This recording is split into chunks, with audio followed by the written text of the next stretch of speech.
Bismillahirrahmanirrahim. Assalamualaikum warahmatullahi wabarakatuh.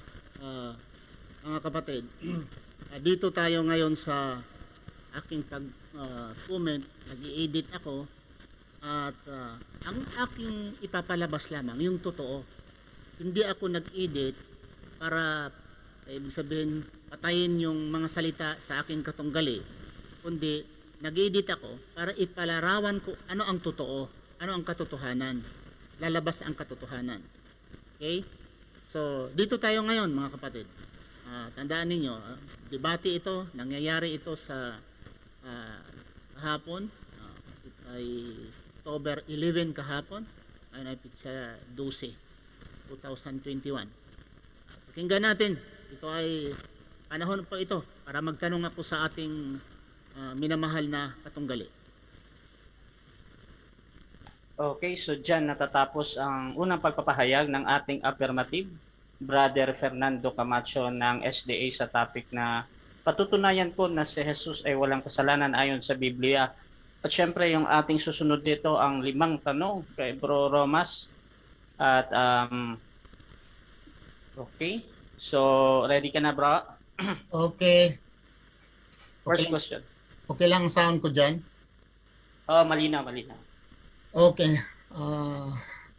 Mr. Pastor, Brother Igsoon Fernando, una kong tanong, ang pagsisinungaling po ba at pagsabing ulol sa kapwa, ito'y kasalanan o hindi? Yun pong pagsisinungaling, of course, sinasabi sa atin ng 8:44 ng 1 na yan po ay sa Diablo. No? At parito ang ating Panginoon, sabi sa ating talatang binasa, para sirain ang gawa ng Diablo. Then yung isa, yung pagsasabi po ng raka, ng ulol, yan po ay isang hindi matuwid na pananalita sa atin pong panahon. Pagkakataong katulad natin ngayon, kahit na sa panahon ng unang siglo, sinasaway nga po ng ating Panginoong Jesus po yan, no? Kapag binibitawan sa hindi kinauukulan. So, hindi lang pala sa ating panahon. Okay? Very clear na ngayon, Mr. Fernando, noong panahon ni Jesucristo, pag sabing ulol, sisinungaling, ay kasalanan na. So, yun din sa ating kapanahonan ngayon. Kasalanan din. Pag magsinungaling ka, magsabi ka ng ulol, ito ay kasalanan base sa Biblia. Yan po, pansamantala po nating tugon sa inyo pong magandang katanungan, Ustad Ibrahim Romas. Okay. Second question. So yung promise po ni Jesucristo nga mabasa po natin dito sa Biblia sa Mateo 24 tungkol po sa second coming of Jesus Christ. At ikot ko lang sa last sabi niya dito na itong mga tao na ito, this generation will not pass away. Hanggang babalik daw siya. Mawalan ang araw, mawalan ng liwanag, ang buwan, mawalan ng liwanag, mababalik siya, hindi pa mawala itong these people will not pass or this generation will not pass. Nangyayari ba ito o wala? Okay, yan pong chapter 24 ng Mateo, yan po ay continuation hanggang sa panahon po nating ito. Kasi mapapansin po ninyo yan. Ito daw ay continuation hanggang sa panahon natin ito. Very clear po, Mr. Fernando, na sinasabi po ni Jesucristo dito sa verse 34, sabi niya, bago diyan itong sinasabi mo nga pangyayari. Dito po sa 29, kapitulo 24 sa Mateo, sinasabi dito, soon after the trouble of those days, the sun will grow dark, the moon will no longer shine, the stars will fall from heaven, and the powers in space will be driven from their courses. Then the sign of the Son of Man will appear in the sky, and all the people of earth will weep,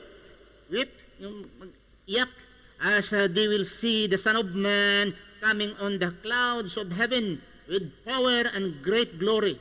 The great trumpet will sound, and he will send out his angels.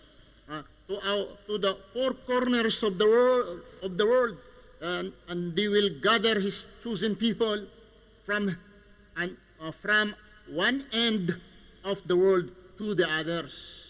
Okay? It continues lang na natin dito sa i-continue natin dito sa 34 in short, para ma-short. Short to shorten. Remember that all these things, ibig sabihin yung mawala ng liwanag ang buwan, ang araw at mahulog ang mga bituin, all these things will happen before the people now living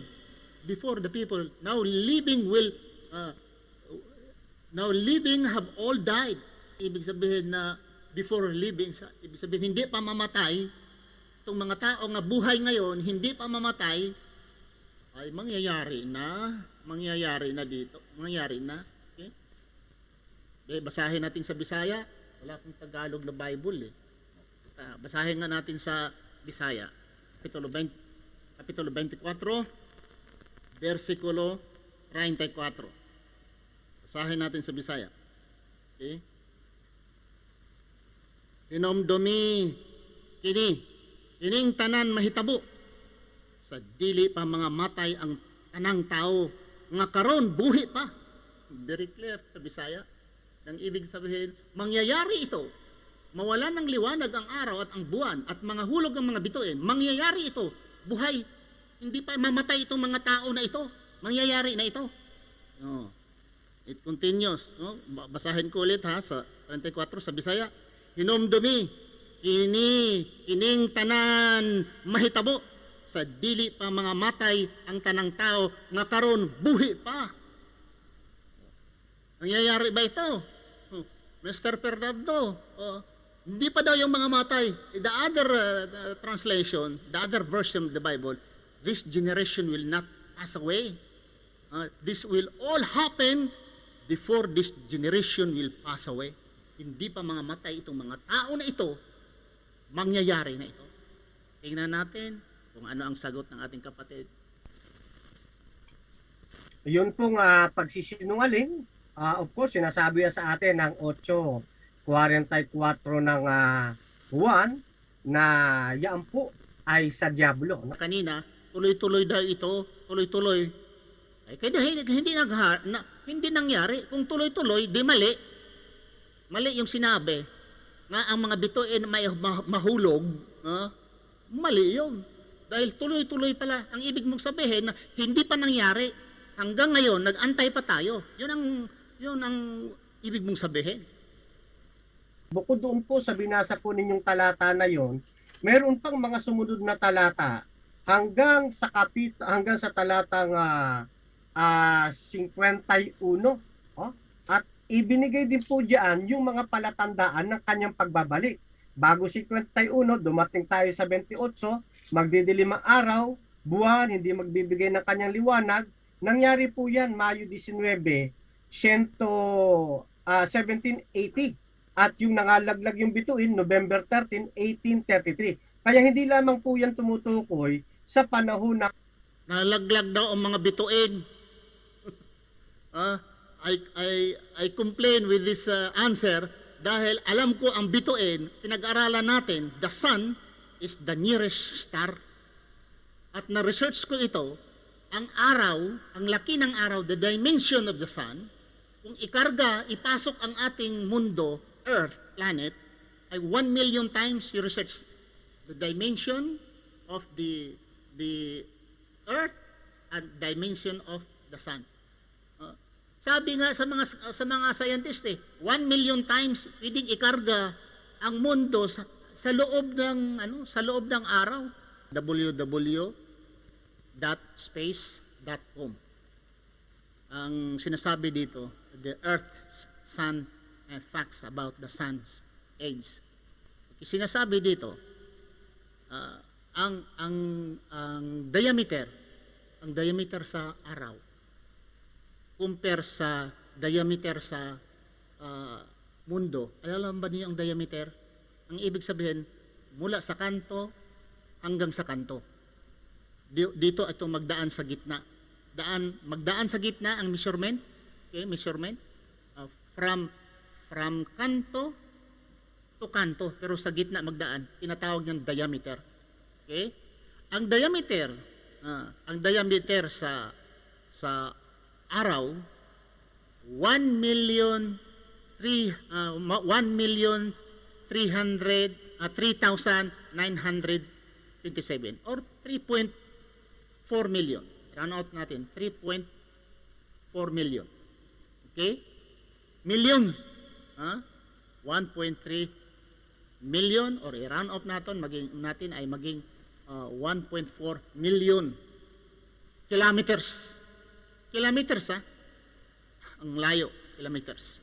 Ang Earth, ang diameter ng Earth, kanto sa kanto, diameter, na magdaan sa gitna, ang diameter, tinatawag na diameter, is 12,742 lamang. Ang diameter, 1,000 lamang, 12,742 kilometers ang diameter sa ating Earth. Ayon pa nga sa mga scientists dito, kung ikarga ang ating mundo sa loob ng araw, ipasok doon, 1 million times ang laki ng araw. Ibig sabihin yung mundo natin, Earth planet, ikarga doon, kakasya 1 million times ang laki ng ating mundo. Tapos sabihin mo, nahulog ang mga bituin. Naku, tunaw na tunaw, mga bituin, nahulog daw. Saan na? Mr. Fernando, sabi niyo, you are guided by the Holy Spirit who receive the baptism, receive the Holy Spirit. Saan na ba ang Holy Spirit ng mga ano? Pagpatuloy natin. Okay? Tingnan natin. Ng unang siglo. Yan pong hulang yan, magpapatuloy ho yan hanggang sa panahon po nating ito. Kaya ho, yung mga natala sa kasaysayan, umuugnay po sa Kapitulo 24 ng Mateo. At ang kahuli-hulihan po dyan ipangangaral ng Ebanghelyo sa buong salibutan. Nabanggit mo nang lalaglag ang mga bituin. Third question yan. Okay, kasunod na question. Nang lalaglag ang mga bituin, alam mo ba ang laki ng bituin at ang laki ng mundo? Paano mo nasabi nang lalaglag ang mga bituin? Ang mga bituin kung i-measure mo sa mundo ay kailan saan niya mabasa nga nahulog ang mga bituin sa langit? Is that scientifically or diyan lang sa inyong pag-iisip, Mr. Fernando? Hindi po. Yung po nga mga lalaglag ng mga bituin na tinutukoy po diyan, yan po ay mga bahagi ng bituin na kinilala po ng kasaysayan, no, na itala po yan na yan yung mga meteors, yung mga bahagi ng bituin. Ano ho? Tandaan niyo ang unang sinabi niya kanina, mga bituin na ngalaglag. Yung sinundan ko ang tanong, paano nanglaglag ang mga bituin? Ang laki-laki ng mga bituin. Okay? Paano nangyari? Sabi niya, yan ay parte lamang ng mga bituin. Meteors lang daw yan, mga meteors. Alam ba mo ang meteor, Mr. Fernando? Meteors, saan ka makabasa ng meteorites o mga meteors, yung mga lumulutang na mga bato o mga debris sa itaas, ay parte ito ng stars where you can read this scientifically nga ang mga meteorites nga nandoon lumulutang ito sa kawanangan ay ito is a part of the star. Saan mo mabasa yan? Ay sa aking nabasahan, meteors and stars are different thing. Tapos sabihin mo nga ngayon na part na lang of the star. Biglang naging parte. Kanina mga bituin. Yung sinundan ko ang tanong, parte na lamang ang mga meteor. Mali pa rin. Dahil ang mga meteors, hindi ito parte ng stars. Ang stars ay stars. Sabi ng mga scientists, the sun is the nearest star. Naku naman. Okay. Continue tayo. So yan po, hanapin ko lamang po yung resource, pero meron po tayong katibayan na naitala po yan sa kasaysayan noong Nobyembre 13, 1833. Kaya ho, yan yung aklat ng Mateo, hindi lang yan para sa first century kaganapan, kundi humahanggan din yan hanggang sa panahon po nating ito. Ngayon, dinagdagan mo pa ang problema. May pizza pa. Talagang nangyayari. nalaglag ang mga bituin at ang mga parte ng mga bituin at continuous yun hanggang ngayon. Nagsabi ba yan sa Biblia? O doktrina niyo yan? Nagsabi ba ang Biblia to be continued? Nangyayari na eh. Sabi ni Kristo, hindi pa mawala. Sa Bisaya pa, ang taong mga buhi, dili pa mga matay, ang mangyayari na. Do you think the earth will exist kung nahulog na ang mga bituin? Nahulog na ang mga bituin? The earth will exist? Tunaw na tayo, Mr. Fernando.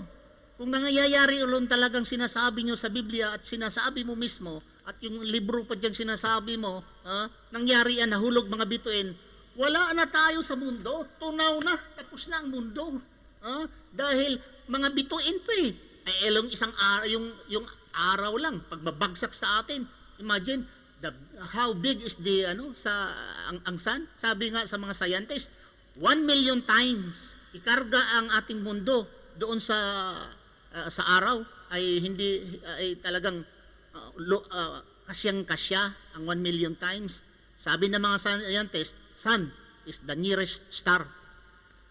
How can you refute that, Mr. Fernando? Tapos sabihin mo pa, nag-continue ngayon? Isip nyo lang yan. Pero ang Bible nga sinasabi dito, mangyayari daw. Hindi pa mamatay ang mga tao. Yung mga tao nga buhay sa kapanahonan ni Kristo. Sige, tuloy. At yan ay at ang kahuli-hulihan nga po diyan katulad ng aking binabanggit na pati yung paglitaw ng mga bulaang Kristo hanggang ngayon nakikita natin maraming nagpapahayag na sila ang Kristo. Next question. Itong sinabi ni Fourth question. Sa Marcos 16, hayaan natin yung mga bituin. Okay, dito tayo sa itong kung you baptize, you believe in Jesus Christ, you will be baptized, and this sign will makita ninyo ito. Hahawak sila ng mga ahas, inom sila ng mga poisonous nga mga bagay, at pag ipandong yung mga kamay nila, ito ba'y nangyayari? Mayroon na po ba kayong membro? Nangyari ito na nakahawak ng ahas at nakainom ng at hindi nalalason? Sa membro po namin sa kasalukuyan, wala ho. Kasi yun pong pagkakahayag ng talatang ito ay para lamang sa mga espesikong mga tao na katulad ng nangyari kay Apostol Pablo.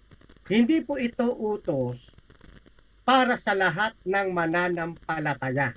At kung ang isang tao naman mananampalataya, para patunayang siya ay lingkod ng Diyos, iinom siya ng lason. Kapag siya po ay namatay, ay sinusubok niya ang ating Panginoong Diyos. Paglabag ho yun. Sapagkat hindi ito utos para sa kanya. Meron lamang pinag-uukulan ng mga utos na ito na sila lamang po ang gaganap o makakaganap. Yan. Kaya hindi ito para sa lahat ng tao. Isa na sa nagkaroon ng pangyayaring ganito, si Apostol Pablo. Dito tayo. Basahin natin mismo ang Biblia. Iba yung explanation. Iba yung mababasa. You can explain everything in the Bible. You can explain as you like. Okay? Pwede mo i-explain ang itim gawing puti. Ang puti gawing itim, pwede. You can explain it if you like it. Pero, ang sinasabi dito sa Biblia, mabasa sa Marcos 16, ito ay Good News Bible version. Dito mabasa sa chapter 16 of Mark. And nag-start ito sa verse 15. Sinasabi dito, I quote, He said to them, sino yung them? The disciples. Go throughout the whole world and preach the gospel to all people. To all people. Whoever believes and is baptized, whoever believes and baptized will be saved. Whoever does not believe will be condemned. Okay, whoever, believers will be given power to perform miracles. Sino yon? Yung who believes and baptized. Sinasabi dito, 17, believers will be given the power to perform miracles. They will drive out demons in my name. They will speak in strange tongues. If they pick up snakes, or drink any poison, they will not they will not be harmed. They will place their hands on sick people, and this will get well. Wala naman dito, special lang ito. Sinasabi whoever believes, whoever, nirepeat pa whoever. Do you understand, Pastor? Brother Fernando, ang salitang whoever, at sabihin mo na special ito, explanation mo yan. Wag mong dagdagan, ang Biblia, wag mong dagdagan, wag mong bawasan. Ito lamang nagpapahiwatig. Anong kang klase? Naghanap ka ba talagang katotohanan? Or pinipilipit mo lang ang Biblia para malusot ang iyong kamalian? Ha? O, hindi naman sinasabi dito nga itong mga tanda na ito ay bigay lamang sa mga taong disciples, or sabi mo Pablo, wala kang nabanggit diyan kay Pablo Ha? Si Pablo hindi kilala ng mga takot nga ang mga disipulo kay Pablo. Paano mo sinabi nga ito ay special lamang sa mga ganito ganyan? Sinabi nga sa Biblia, whoever believes and baptized, whoever, I don't know if you understand what is whoever. Kahit sino. Totoo ba yun? Hindi yan pagsisinungaling? Dahil hindi yan nangyayari. Pagsisinungaling ito ni Jesucristo. At kung sumakay ka dito, Mr. Fernando, kasama ka na rin sa nagsisinungaling. Continue tayo. Ayan po, So, kaya ito pong talatang ito hindi sumisira sa pananampalataya ng Kristyanismo tungkol sa pagsunod sa ating Panginoong Jesus. Time. Ang ating Panginoon hindi nagkasala. Last question. Ang sabi mo kay Pablo, special lang daw. Pero ang nasulat po dito, whoever believes and baptized will be saved. And whoever does not believe will be condemned. Believers, whoever, sinasabi dito, introduction dito, whoever. Bakit nasabi mo nga special? Saan ba nabasa dito? Ang iyong sinasabi nga special lang ito dito sa teksto na ito. Context po ba yan? Nga special lang ito kagaya ni Pablo, gaya ni Pedro? Saan po dito sa konteksto na iyan yung nasabi mo, Mr. Fernando? Opo. Yan po'y mababasa po ninyo sa talatang 15, 16, patuloy. Ang sabi po riyan maliwanag at sinabi niya sa kanila, magsiyaon kayo sa buong sanlibutan at inyong ipangaral ang ebanghelyo sa lahat ng kinapalang. Kausap po dyan mga tawag dito yung kanyang mga apostol. 16. Ang sumampalataya at mabautismuhan ay maliligtas. Datapat ang hindi sumampalataya ay parurusahan.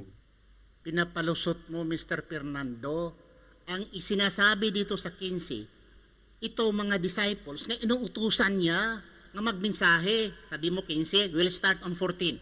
Okay? Last of all, Jesus appeared to the 11 disciples. As they were eating, He scolded them because they did not have faith and because they were too stubborn to believe those who had seen Him alive. 15. He said to them, go throughout the world and preach the gospel to all people. Dito, ang binanggit dito nga sa kanyang mga disipulo, ang inuutusan para imensahe. At bautismuhan ba uli ang mga disciples? Dito, ang sinasabihan dito ni Jesucristo, go to the world and preach the gospel, ang mga disipulo. Pero yung mga tao nga matanggap nila itong himala, signs, hindi lang sa mga disipulo, kundi mismo, continue tayo sa 16. Okay? Whoever believes and is baptized will be saved. Whoever does not believe will be condemned. Believers, meaning sabihin yung tumanggap, will be given the power to perform miracles. They will drive out demons in my name. They will speak strange tongues. Yung mga tao ito na tumanggap sa mensahe, hindi ito sa mga disipulo. Walang salita dito ang mga disipulo. Espesyal lang ito sa mga disipulo. Ito, Mr. Fernando, ay ang totoo. Tanggapin mo para hindi ka masisira dahil sa panahon ng pag-edit ko, anong kasinungalingan mo? Pag-edit ko, ipalabas ko talaga yung mga pang-pilipit-pilipit mo na mga bersikulo. Okay. Then sa talatang 17, lalakip ang mga tandang ito sa magsisampalataya. magpapalabas sila ng mga demonyo sa aking pangalan. Magsasalita sila ng bagong wika. So ito ho, halimbawa, no, yung pagpapalabas ng demonyo, hindi ho lahat ng mananampalataya nakakapagpalabas eh. Sabi ba ni Jesucristo, nga pili lamang, ay hindi lahat? Huwag mo isalita, huwag mo idagdag yung salita mo na hindi lahat. Hindi yan sinabi ni Jesucristo eh, na special or hindi lahat. Sinasabi ni Jesucristo, who believes or the believers who baptize and the believers. Hindi niya sinasabi nga, pili lang. Siguro sa pangyayari ngayon, na may pangyayari. Pero sa kapanahonan ni Jesucristo, hindi niya sinasabi na pili lang. So, ang akin naman sana, nga yung hindi nasulat dyan, huwag mo i-inject dyan para isipin ng mga tao na ako ngayon ang nagsisinungaling at ikaw ang tama, Mr. Fernando. Ha? Nga pinipili lang pala yan, hindi pala yan sa lahat. Hindi yan sinasabi. Si Jesucristo, that whoever believe, nang ibig sabihin, kahit sino, magawa nila ito. Hahawak sila ng ahas. Sige na, bigyan natin ng cobra, yung 70 Adventist. Kung hindi ba kayo kagatin, inom daw kayo ng lason, ay challenge. All 70 Adventists on earth, inom kayo ng lason. Kung mayroong hindi malalason sa inyo. Ha? Naku talaga. May mga tangi lamang din na pinagkalooban. No? Magsasalita ng mga bagong wika, hindi ho lahat nakakapagsalita. Meron hong mga pinag-uulan lamang. Okay, so dyan natatapos ang unang pagtatanong ng Pinalusot ni Mr. Fernando talaga napili lang, hindi lahat. Yun sa kanya yun. Okay, I respect, I honor. Kasi talaga sa debate. Pero sa akin naman, kung magkakamali tayo, tanggapin natin ang mali. Para hindi tayo klaro na nagsisinungaling. Nagsisinungaling pa ito si Jesucristo, sinasakyan mo pa, ay doble ng sinungaling. Dahil si Jesucristo, ay yun sa Biblia, nga pag ikaw ay nabaptize and you believe, mahawakan mo ito. Sige daw, paghawak daw kayo ng kubra, sige, maghawak daw kayo ng kubra at inom kayo ng lason, sinong nabautismuhan dyan? Ayun mga kapatid, ito ay, sabi ko, nga hindi ito totoo. Kasi sinulat ito, walang alam si Jesucristo. At ang even the scholars, that verse even is addition lang yan if you research. Make a research about chapter Mark 16, yung mga 16 to 17 yan, ay dagdag lang na yan actually. Okay. I expected nga sabihin mo na yan ay hindi makikita sa original dahil yan ay dagdag lamang, lumabas lamang other centuries. Okay, mga kapatid, dito mo malalaman. Tandaan natin, I'm not destroying, I'm not attacking Jesus Christ. Okay? I'm not attacking Mr. Fernando. I am attacking what are the lies, yung mga lies, yung mga kasinungalingan. I'm attacking this. Na hindi totoo itong ginawa ni Jesucristo, hindi ito totoo nga sinasabi ni Jesucristo, bagkus yung hindi mga kilalang mga tagasulat, the unknown authors, because the scholars today even accepted that Matthew, Mark, Luke, and John, those writers were anonymous writers sila. So, dito ako, I am not attacking Jesus. I repeat, we respect and we love Jesus Christ. Pero ang pinapalabas ko dito, ang mga kasinungalingan nga sinusulat, binabato nila kay Jesus Christ. Nga nagbukha si Jesucristo nga sinungaling, masamang tao, pero sa amin ay hindi ganon. So, ang ma-blame dito ang mga writers. Sasakyan mo pa ang kasinungalingan ng mga writers, Mr. Fernando, sobra pa ka sa kanila. Kung ganon. So maraming salamat po. Ito po ang inyong lingkod, Ibrahim Puncardas Romas. Maraming salamat. Jazakallahu khairan. Subhanakallah Allahumma bihamdika. Asyhadu an la ilaha anta astaghfiruka wa atubu ilaik. Assalamualaikum warahmatullahi wabarakatuh. Sabi pa niya